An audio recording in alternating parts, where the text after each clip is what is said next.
Cica. Malam. Baru ketemu lagi nih sama Cica. Cica sekarang sebenarnya apa yang ada? Kenapa ketawa? Kesibukannya sekarang ini sih lagi ngejob Ngejobnya apa? Ngejob apa?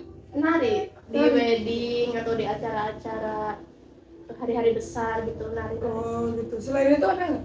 Ada lagi nggak? Selain itu kadang ngajar juga di eskul. Ngajar bro. Wisudanya? Wisuda kapan sih? Pas waktu wisuda? Tahun ini bulan Oktober. Jurusan apa deh? Kasih tahu dulu Jurusan pendidikan seni tari. Pendidikan seni tari. Dari mana? Dari Maksudnya di mana kuliahnya? di Bandung di UPI. Oh, di UPI. Gimana lika-liku jadi seorang penari? Iya. Kenapa Lika-likunya banyak sih, banyak juga komentar-komentar dari orang yang negatif, yang positif. Nah, tuh ya. Ini nih yang bahas nih. Dari negatif dulu deh, negatif dulu. Negatif tuh banyaknya orang-orang tuh memandang sebelah mata dari sosok penari, kayak kerjaannya goyang-goyang doang. Iya, ya gitu deh, kayak wanita penghibur dan lain-lain. Ya kan? Oke. Tapi kayak dari sisa sendiri nanggapinnya gimana? Atau terlalu dipikirin atau? Enggak sih, kalau aku sendiri, aku pribadi nggak terlalu dipikirin, karena ya aku sebagai penari, aku melestarikan budaya daerah sendiri gitu. Jadi nggak terlalu mikirin omongan-omongan orang yang kayak gimana-gimana.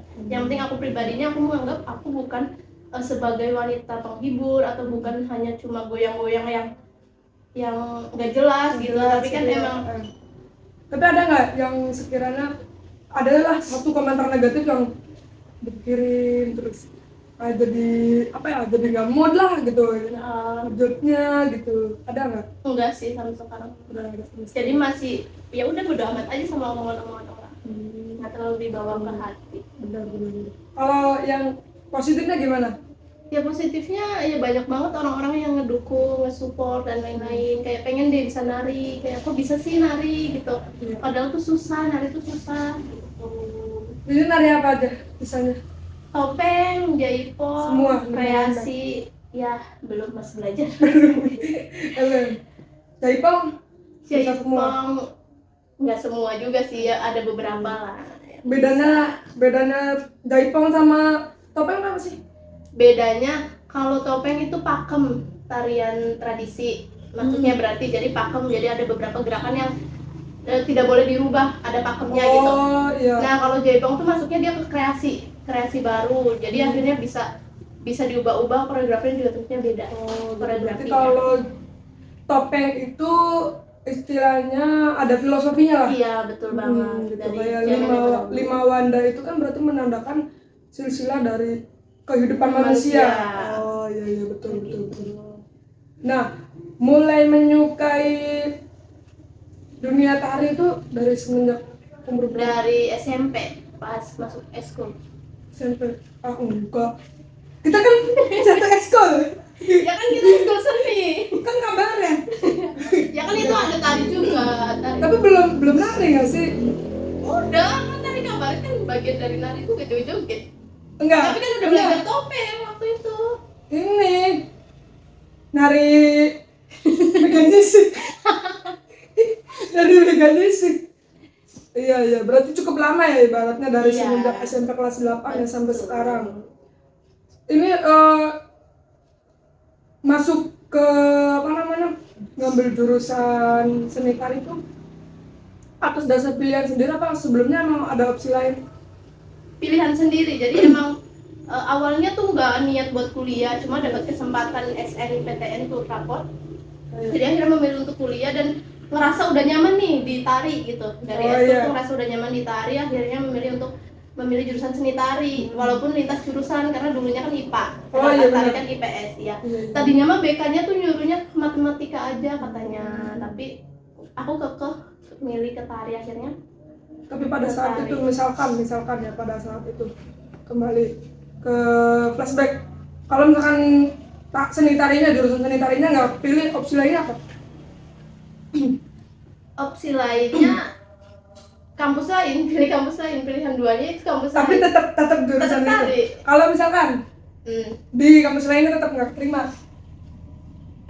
Ya paling di Cirebon kuliahnya, tapi jurusan Wih. pendidikan ngambil kan.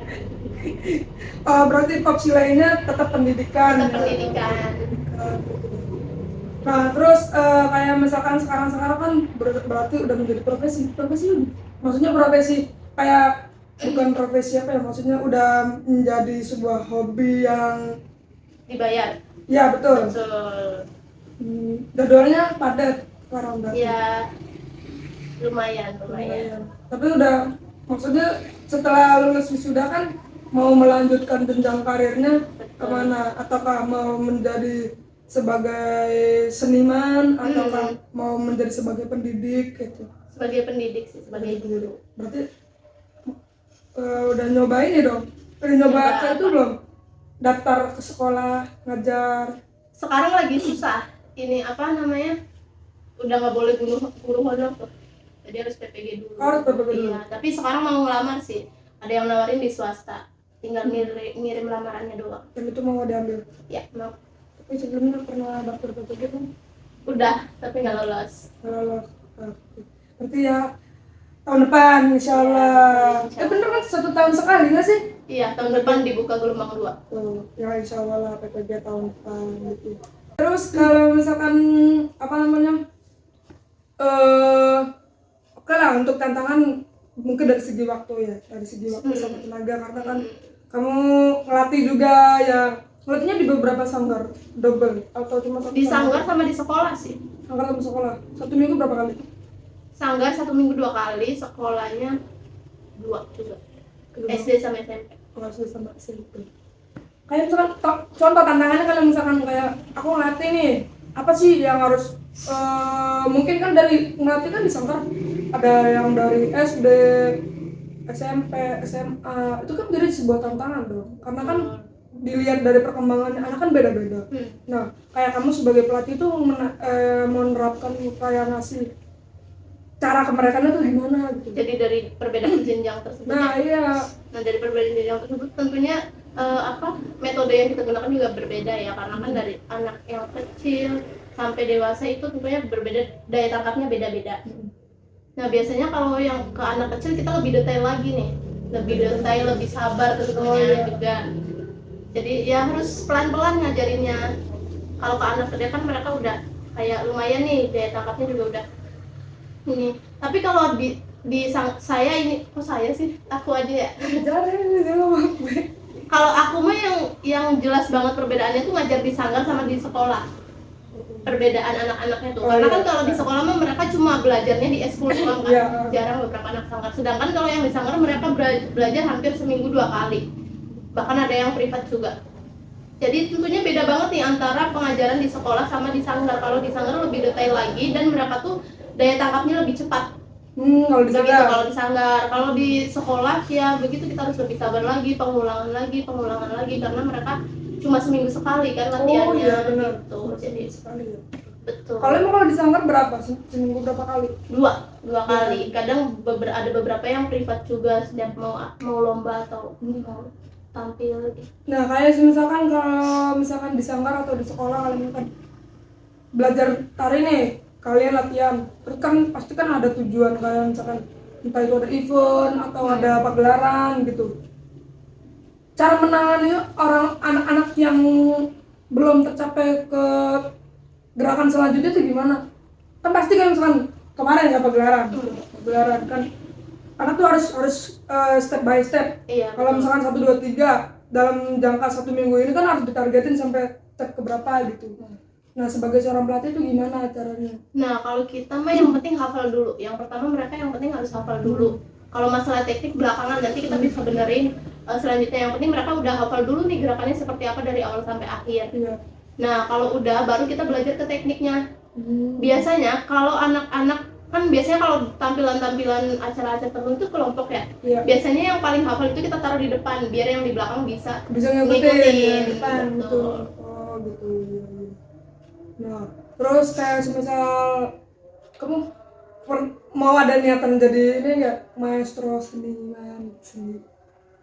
Sekarang belum, karena kebanyakan maestro itu turunan ya. Turunan. Jadi harus Oh, kamu nggak ada langsung, turunannya? nggak ada. Oh, nggak ada. Berarti Iya. pure otodidak tadi. Pure otodidak, sendiri. betul. Oh, gitu. Soalnya susah kalau jangan maestro deh, seniman ya. Kalau Ya, dibilang seniman. seniman, itu susah kalau bukan turunan. Apalagi yang maestro-maestro kan yang bisa dikatakan maestro itu mereka yang keturunan dari atasnya. Oh, keturunan dari atasnya gitu ya.